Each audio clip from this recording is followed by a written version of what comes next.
नमस्कार, स्वागत है आप सभी का आपके अपने YouTube चैनल पॉलिटेक्निक कॉलेज 90 पर। आशा करते हैं कि आप स्वस्थ होंगे और मस्त होंगे। आज हम लोग इंजीनियरिंग मैकेनिक्स में टॉपिक है बेस्टन की व्यासांतरी पुली, जो कि अक्सर एग्जाम में पूछा जाता है। तो इस वीडियो को हम लोगों ने क्या किया, 3 भागों में डिवाइड कर दिया। सबसे पहले फिगर को समझेंगे, दूसरा उसकी वर्किंग प्रक्रिया को समझेंगे और साथ ही फिर ज्ञात करेंगे कि इस व्यासांतरी घिरनी के द्वारा वेलोसिटी रेशियो कैसे ज्ञात करते हैं और मैकेनिकल एडवांटेज कैसे ज्ञात करते हैं।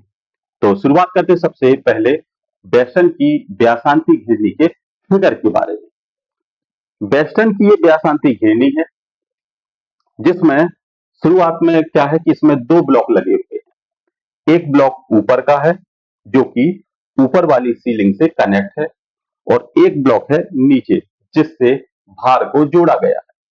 ठीक है। अब यहां पर निचली वाली घिरनी और ऊपर की घिरनी को जोड़ा गया है रस्सी के माध्यम से। ठीक है, जो कि ये रस्सी, जो कि एक सिरा रहित रस्सी है। ठीक है। अब आते हैं फिर उसी पॉइंट पर कि जो आपका जो ब्लॉक वन है, ब्लॉक वन का जो एक एक्सल है, धुरा है, इस धुरा पर 2 अलग अलग पहिए लगे हुए हैं, जिनका डाया अलग अलग है। जैसा कि आप यहां देख रहे हैं कि जो बड़ा वाला गोल पहिया है, इसका जो डाया है कैपिटल D1, और जो अंदर वाला घिरनी है, इसका डाया है कैपिटल D2। दोनों पहियों का अक्ष एक ही है, जो कि ब्लॉक के यहां पर ये जुड़ा हुआ है। ठीक है। अब यदि हम इसको घुमाते हैं तो दोनों एक ही स्पीड से, या कह सके एक ही साथ, एक ही एक्सल पर कनेक्ट है, इसलिए एक ही साथ घूमेंगे। ठीक है। और निचले वाला जो है ब्लॉक W है, और ये KD ये है।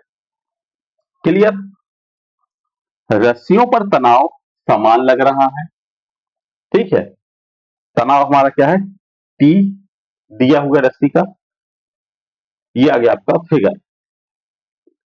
फिगर आपको समझ में आ गया कि ऊपर का ब्लॉक है, इसमें 2 अलग अलग डाया की घिरनियां हैं, एक साथ जुड़ी हुई हैं, और निचला वाला जो ब्लॉक है, उस पर एक घिरनी जुड़ी हुई है। ऊपर की घिरनी और निचली घिरनी को एक रस्सी के माध्यम से जोड़ा गया है। यदि हम रस्सी को घुमाते हैं, खींचते हैं, तो खींचने पर रस्सी के कारण ये हमारा भार या तो ऊपर जाता है और नीचे आता है। ठीक है। तो ये हो गया फिगर। अब बात करते हैं कि ये कार्य कैसे करता है। कार्य करने के लिए क्या है, जब हम रस्सी को खींचेंगे, ठीक है, तो रस्सी कुछ, उस रस्सी में कुछ गति होगी। तो रस्सी की जो शुद्ध गति है, वो है हमारी पाई D1 माइनस पाई D2। ये है रस्सी की गति। अब हमने जब रस्सी खींची, तो हमने यहां पर प्रयास लगाया P। प्रयास P लगाने पर W हमारा ऊपर या नीचे गति करेगा। तो W ऊपर की तरफ यदि गति कर रहा है या नीचे की तरफ गति कर रहा है, तो W क्या है हमारा यहां पर, pi capital D1 minus D2 upon 2। क्या है आपका, पाई D1 minus D2 divide by 2। ये क्या है, ये हमारा भार ऊपर या नीचे जाएगा। ये आ गए। और प्रयास हमारा क्या है, P। P प्रयास है, जो कि हमारा पाई D1 है।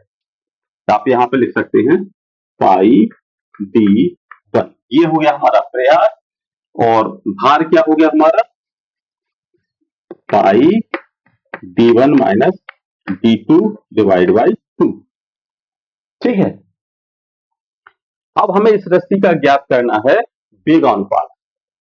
वेगानुपात ज्ञात करने के लिए क्या करेंगे, VR वेगानुपात इक्वल टू होता है P द्वारा चली गई दूरी और W के द्वारा चली गई दूरी। तो P द्वारा दूरी कितनी चली गई, पाई D1, पाई D1 अपॉन भार कितना गति इसमें तय की, वो आ गया pi capital D1 minus D2 divide by 2, जो कि हमने यहां पर लिख दिया, इतना लिख दिया। अब इसको सॉल्व करेंगे तो क्या होगा, दो ऊपर चले जाएंगे, पाई से पाई कट जाएगा, ठीक है। तो हमें प्राप्त होगा यहां पर 2 capital D1 upon D1 minus D2, ये आ गया वेगानुपात। ये क्या है, ये डाया के फॉर्म में वेगानुपात आ गया। यदि हमें रेडियस के फॉर्म में बात करें तो यहां पर जहां कैपिटल D है वहां पर हम लिख देंगे कैपिटल R, और जहां पर D2 है वहां पर लिख देंगे स्मॉल r, तो जो कि हमने यहां पर लिख दिया। वी आर इक्वल टू आ गया आपका इतना, ये वाला, ठीक है।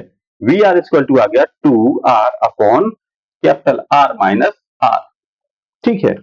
अतः हम जानते हैं कि यदि किसी भी मशीन की दक्षता 100% होती है, या जो मशीन आइडियल होती है, आइडियल मशीन की दक्षता कितनी होती है, 100%, ठीक है। आदर्श मशीन की दक्षता 100% होती है। तथा हम यदि यांत्रिक लाभ की बात करते हैं तो यांत्रिक लाभ हमारा होता है W अपॉन P। W क्या है आपका यहां पर, पाई D1, ठीक है। अब हमने क्या किया, अगर रेडियस की फॉर्म में बात करेंगे तो आ जाएगा आपका 2r, कैसे, इसके थ्रू, जो कि हमारे यहां ना 2r अपॉन ये आ गया, ठीक है। मतलब W upon P M equal to आ जाता है आपका 2r अपॉन कैपिटल R, ये आपका ये आ गया, ये वाला M A। तो ये है आपका बेस्टन की व्यासांतरी पुली, जो कि आपको समझ में आ गई होगी सरल और आसान तरीके से। वीडियो को लाइक कीजिएगा, चैनल को सब्सक्राइब कीजिएगा, साथ ही दोस्तों के साथ वीडियो को शेयर कीजिएगा। तो मिलते हैं नेक्स्ट वीडियो में, धन्यवाद।